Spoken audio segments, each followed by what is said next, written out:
fé está sendo roubada. Não, eu não acredito em Deus, cara. Sua esperança está sendo usurpada. A apologia à fornicação e depravação é o novo padrão. E talvez esse mundo caótico te faça questionar. E se Deus for uma fantasia criada para manipular você? Talvez você seja cristão e esteja pensando, mais um herege criticando minha fé. Não, Talvez você seja um ateu e esteja pensando, finalmente algo irracional nessa internet. não, Independente da sua crença, esse vídeo tem uma única meta: revelar a manipulação feita por detrás das cortinas por pessoas que usam o nome de Deus para te iludir, enganar e persuadir.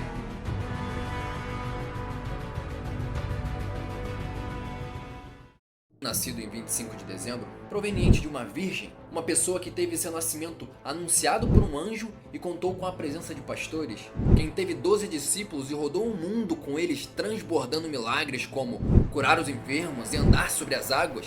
Talvez você conheça um ser denominado por muitos como a verdade, o caminho, o bom pastor, o Deus vivo, um ser que foi traído, crucificado, morto por 3 dias e depois ressuscitado. Por acaso você já ouviu falar de alguém com essas características? Será que é Jesus? Não. Para o contexto desse vídeo, não é Jesus, mas sim Horus, o deus Sol, segundo a mitologia egípcia. Então te pergunto, será que Jesus é apenas um plágio? Será que Jesus é apenas uma cópia de uma antiga lenda egípcia? Bom, pelo menos é isso que afirmam os diretores do filme Zeitgeist, obra que tem por objetivo comprovar a falsidade de Cristo. Segundo o filme, o cristianismo é uma farsa calculada milimetricamente, com um único objetivo: manipular você. Agora, será que isso é verdade? Será que não abalaria sua fé descobrir de repente que Horus possui exatamente as mesmas características de Jesus? E mais, saber que o deus egípcio foi venerado 4 séculos antes do próprio nascimento de Jesus, segundo a Bíblia? Provavelmente uma descoberta dessas faria você se sentir perdido. Uma marionete sem controle sendo manipulada no teatro da fé. Faria você realmente se questionar sobre tudo que vê, escuta e sente. Talvez te lançando no escuro em uma profunda crise de identidade. Descubra agora o que está por trás da farsa envolvendo o nome de Deus.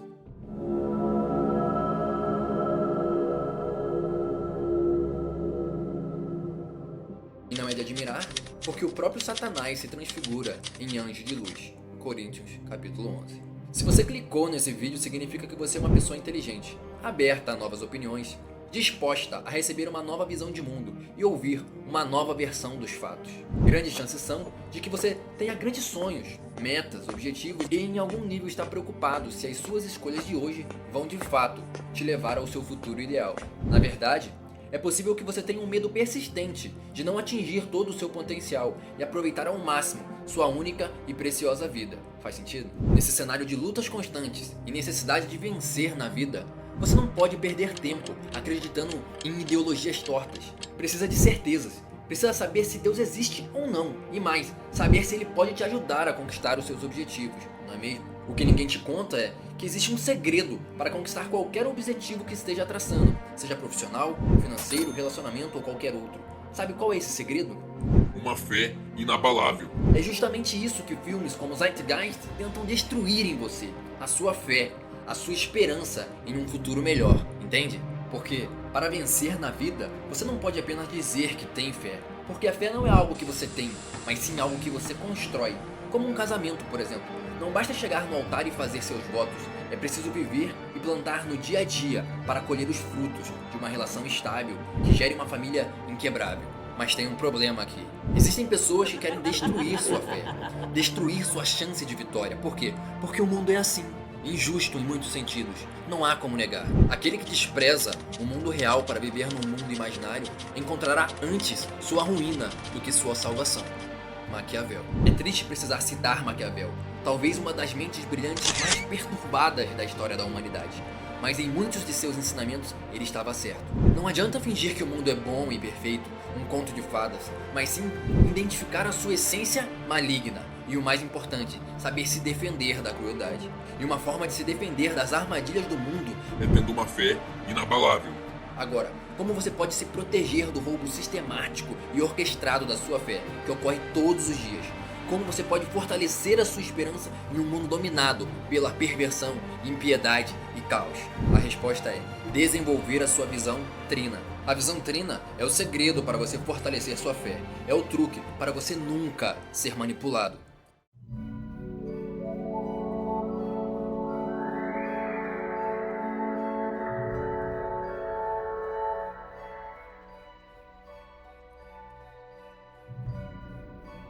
A educação sem a capacidade de pensar, ouvindo apenas o que você quer ouvir, é inútil. A visão trina, como em seu próprio nome diz, se divide em 3 esferas.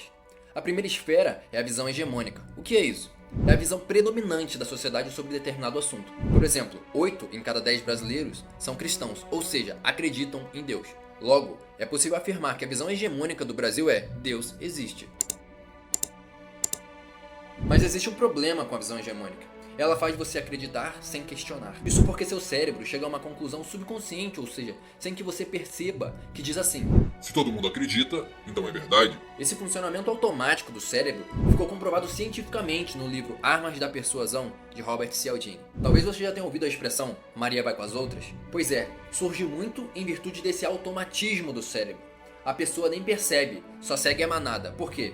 Bom, a resposta padrão normalmente é: porque todo mundo faz assim. Ou pior, Porque sempre foi assim. uma ausência completa de pensamento crítico. Você conhece alguém, Maria vai com as outras? Hoje em dia, não é raro de encontrar pessoas assim, não é mesmo?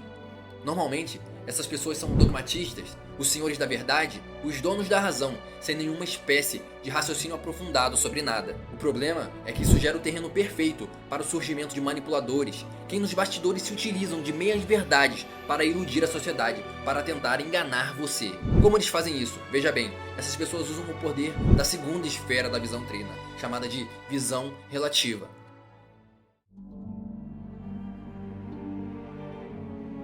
Se por um lado a visão hegemônica trata do pensamento de massa, ou seja, da narrativa predominante da sociedade, por outro lado a visão relativa trata do pensamento de minorias, da narrativa individualizada, da história inversa.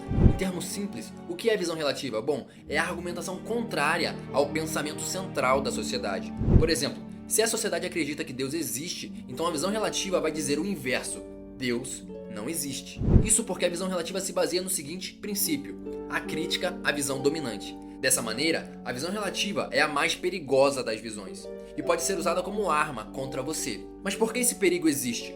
Porque o uso da visão relativa traz um aumento instantâneo de credibilidade. Como assim? Isso significa que quem critica uma visão hegemônica, um pensamento social predominante, tem maiores chances de ser levado a sério. Por exemplo, se você fala: a imagem de Deus, e fala assim: pô, você não existe, mano.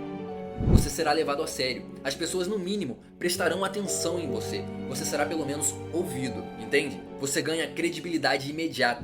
As pessoas pensam: se esse cara, independente de cor, classe social ou idade, está falando isso, bom, ele deve ter um motivo e eu quero saber qual é. Bingo! Você ganha atenção. As pessoas dão maior credibilidade a você.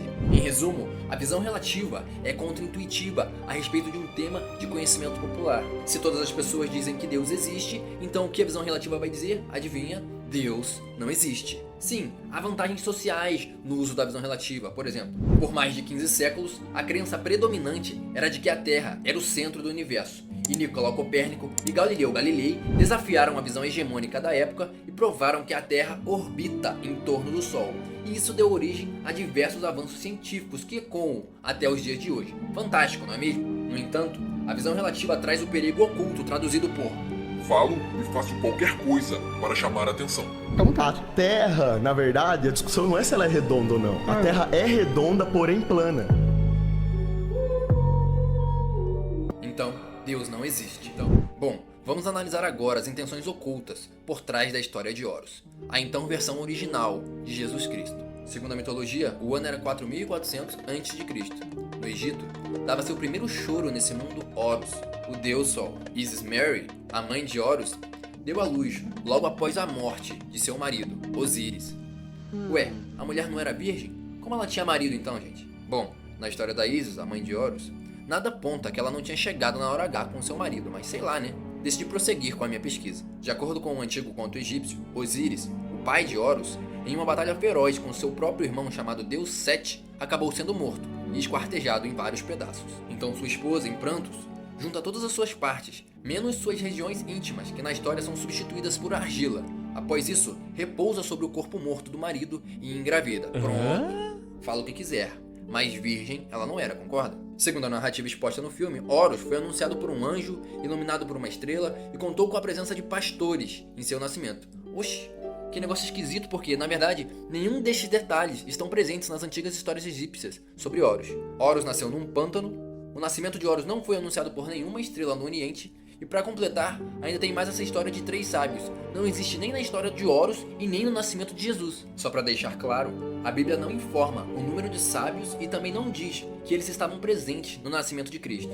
Os 3 sábios que posteriormente viraram os 3 reis magos, segundo a Bíblia, não chegaram a ver Jesus na manjedoura. Porque as pessoas acreditam nessa história de 3 reis magos, crescemos com essa ideia talvez por causa dos presépios que, em sua maioria, colocam as imagens de 3 visitantes ao lado do menino Jesus. E os 12 discípulos de Horus? De acordo com a mitologia, Horus teve 4 discípulos, chamados de Erochanso. Também encontrei referências sobre 16 seguidores de Horus e de outro grupo de seguidores chamados de Ferreiros, ou Mesnui. No entanto, esses últimos nunca foram numerados de fato, mas Zeitgeist faz questão de citar um número específico. Mas o Horus fez milagres e andou sobre as águas, não foi? Como toda divindade que se preze, Horus fez milagres, mas não há história sobre ele ter andado sobre as águas. Inclusive, conta-se que ele foi jogado nas águas, mas não há nada sobre ele caminhar sobre ela. Mas e o fato de Horus ser chamado de bom pastor, luz do mundo, e por aí vai? Não há passagens afirmando que Horus era também chamado de a verdade, a luz, o caminho, o bom pastor ou outro nome atribuído a Jesus. Na verdade, o deus egípcio era chamado de Grande Deus, comandante dos poderes e vingador do seu pai. E a tal crucificação, enterro e ressurreição? Bom, segundo a pesquisa, a pena de crucificação como execução de criminosos é uma invenção persa e cartaginesa, muitos milênios depois da criação da mitologia egípcia. Portanto, Horus nunca foi crucificado. A história não oficial, mas é a única sobre a sua morte, afirma que ele foi desmembrado e que seus pedaços foram jogados na água, sendo pescados um tempo depois por um crocodilo, a pedido da sua mãe, Ísis. Então, como funciona o uso manipulador da visão relativa? Bom, o uso manipulador dessa visão se baseia em contradizer uma crença dominante e colocar fatos de conhecimento popular para comprovar a tese. Nesse caso, a visão relativa é: Jesus nunca existiu. E para provar isso, coloca-se fatos de conhecimento popular, como o nascimento de uma virgem e os 12 discípulos, por exemplo. Mas a toca do coelho é muito mais profunda. Assim como existem pessoas que guiam sua verdade com base na visão hegemônica, que são os vulgo cabeça duras, conhecido como Maria vai com as outras, existe também uma outra classe, aqueles que pautam a verdade com base na visão relativa, e ficam conhecidos normalmente como conspiracionistas, tipo os Black Bloc. Eu diria que os conspiracionistas são necessários para a evolução. Sem eles, ninguém pensaria fora da caixa. Ninguém faria perguntas mais inteligentes do tipo: será que a Terra é plana mesmo? Deixa eu ver isso. Mas é preciso tomar cuidado para não virar uma seita com fins obscuros como muitas que já existiram.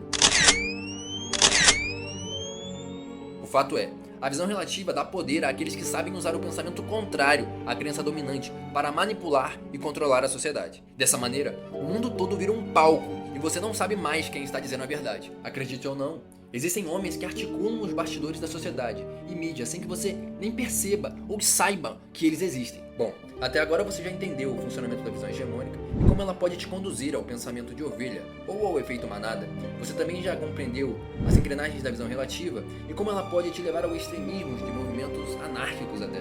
Mas somente entender essas 2 visões não te leva a uma grande proteção frente à manipulação em massa que ocorre nos dias de hoje. Você só consegue um escudo realmente efetivo para se defender da manipulação, do roubo da sua fé e da sua esperança quando faz uso da terceira esfera da visão trina, conhecida como visão experiencial. Quanto mais você educa sua mente, mais os segredos do mundo se revelam, tornando as verdades mais óbvias e as mentiras mais transparentes. O que é visão experiencial?